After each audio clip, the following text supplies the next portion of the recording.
Hey, I'm Captain Jim Hanley, heading out on Lake Erie today out of Cattaraugus Creek. Just gonna go look for some walleye today, just to see what's going on. I haven't been out in a few days. The lake has changed, it's flipped. So for you weekend warriors, this is probably gonna be the best for you. One of the things I suggest when you're ready to go out is get good intel. Social media helps out a lot, Facebook, Instagram, whatnot. But me as a guide, I call my fellow guides and I ask them, what did you do the last time you were out? When was the last time you were out? Has anything changed since the last time we were out? It's really good to get as much intel as you can.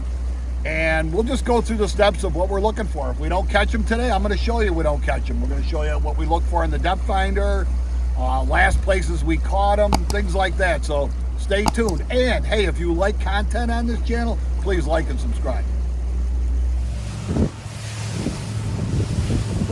One of the things I do, pulling out of the marina, pulling out in the lake, I'm going where I've been like the last few times. You can see I've been here a lot of trails.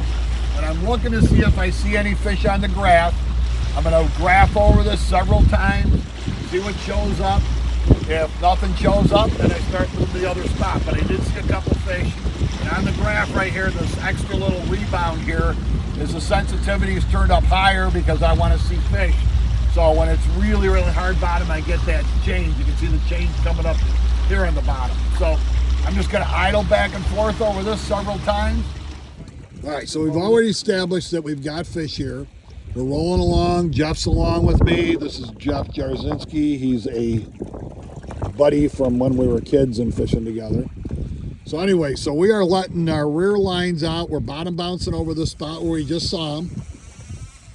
We're going to get them in place and see what happens. See if our first little stop worked out. Remember, as I preach on YouTube all the time, let your line out slow and easy, just like that. Little bit at a time. Make contact with the bottom.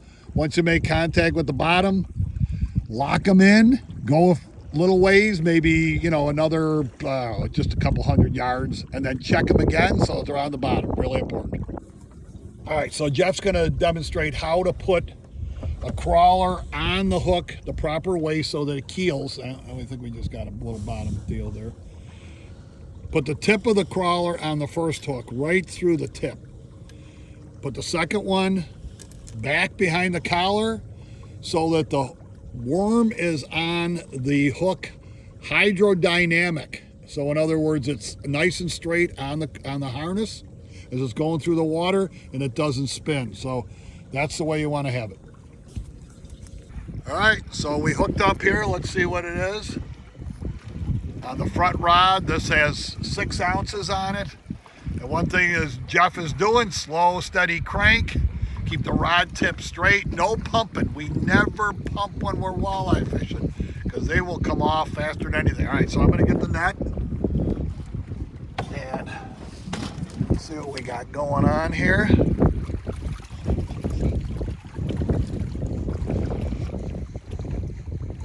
See Walter. Now the story is that Lake Erie is flipped, so the fish are in shallow. Sure enough, that's a nice one. Let's see. One hand on the camera. There we go. Down behind the other rod. All right. Maybe a 2-pounder. Nice little fish. Close to 20 inches maybe. So that's good. That was on a what harness we got in there? What blade? A little willow, copper willow, green blades, night crawler, and let's see. Let's go up to our screen here, and we're in the area that I've been, and going in 36 feet of water. So they're right back, kind of structure fishing. When you're fishing on Lake Erie, it's usually open water. You're fishing for suspended fish. But the population of Lake Erie, they say that there was over 100 million walleye in Lake Erie, and we are bottom bouncing on structure. So this is almost like what you would do in Minnesota or Wisconsin or Michigan on some of those smaller lakes. So there we go. We hooked up. We got our first little walleye of the day. So let's keep going and see what happens. All right, another Walter on the front rod. Whoops, and I'm going too slow. So this is when I multitask. Keep pressure on them. and bring a fish in. Again, slow, steady crank. I can't stress that too much. I know I'm telling it all the time, but it's really, really imperative. Keep that rod bent. None of this. Here we got another fish over here. And never this. Never pump. When you're pumping walleye, you're gonna lose them. I got a fish on over there. Yeah, we got 3 fish on. So we're gonna shut the video off for a minute and bring them. Okay, sign it off for a minute. Oh, yeah. All right, so I got one in my hand. That was a triple header. We've got another one on, I think, on the other rod. All right, there's 2 of us, 1 camera. Jeff's cranking this guy in, and yep, look at that one. So we're gonna just do this for the sake of the video. This one's, you can see this one's popping over here. Jeff's got one right here. I'm gonna grab the net, and the day we come out just searching, and guess what? They're here. Let's get that guy in the whoops. A jumping walleye. It's hard to do while you've got a camera in your hand and you're doing it at the same time. All right. And we got one more to get off. So as soon as Jeff gets that guy off, and again, watch how careful he is right at that gill plate. I mentioned that on one of our shorts about staying away from that gill plate because the bad spot is right there and right under Jeff's thumb. It will tear you up. So, all right, we got another one. Jeff's gonna put that one down. I'm gonna get the net ready, and he's gonna crank this one in, slow, steady crank. Crazy. We went over one little spot, folks, right up one little drop off, and they were sitting right there. So just like structure fishing, again, as I said, someplace else in the country, Lake Erie, because of so many fish are available, we're hammering them here in shallow water. Is it a bass? A little walleye. All right, this is a smaller walleye. I'm gonna put the net away because even if he's a keeper, oh, it's a smallmouth. No, is it? What is it? I can't. It's a little bass. All right. Well, see, even harnesses catch anything. So, little, about a 12-inch smallmouth. All right, way to go. There he is again. Another Walter. Bringing him in. Steady crank. Lots of bend in the rod. Jeff was just talking about he likes these rods because they got nice soft tips on them. It helps with the, because I use braided line, and a soft tip will make up for the loss of stretch you have with braid. Here he comes. And another keeper size walleye. All right, we'll take him.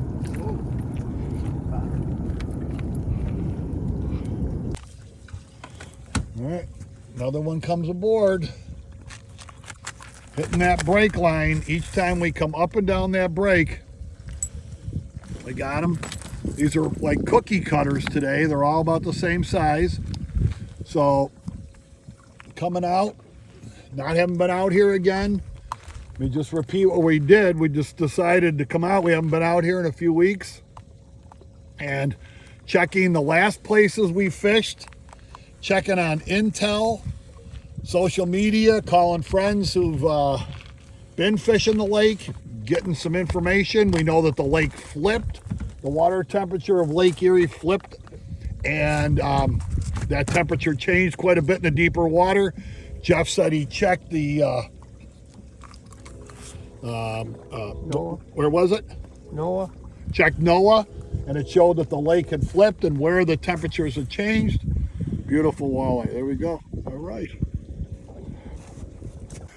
A lot of people ask, why don't we let customers have the rod in their hand? The reason is that the tendency to want to set the hook when you're walleye fishing is really strong, but you don't want to set the hook, because if you set the hook on a walleye, because of that real thin paper in their mouth, almost like a crappie, it'll pull out. So you want to just put them in a rod holder with these nice, soft, long rods.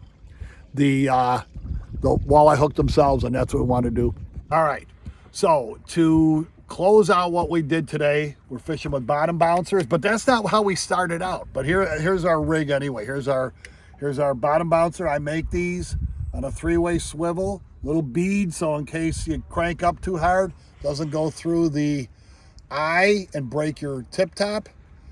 Down the line, I have a Sampo swivel with a snap going to my worm harness with a night crawler on there, a willow blade. It's happened to be what we're working today. But we didn't start out this way. We just started out today by just coming out on the water and just looking because we haven't been out here in a few weeks.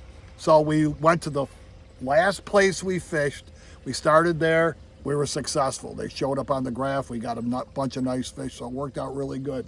So another tip before we go. When you get to be an old timer like me, put your buff on, cover your hands, long sleeves, put the sunscreen on so you don't visit the skin doctor like I do constantly. Anyway, hey, get out and enjoy all that was created for you. Take a moment to look up and give thanks. I'm Captain Jim. Tune in again.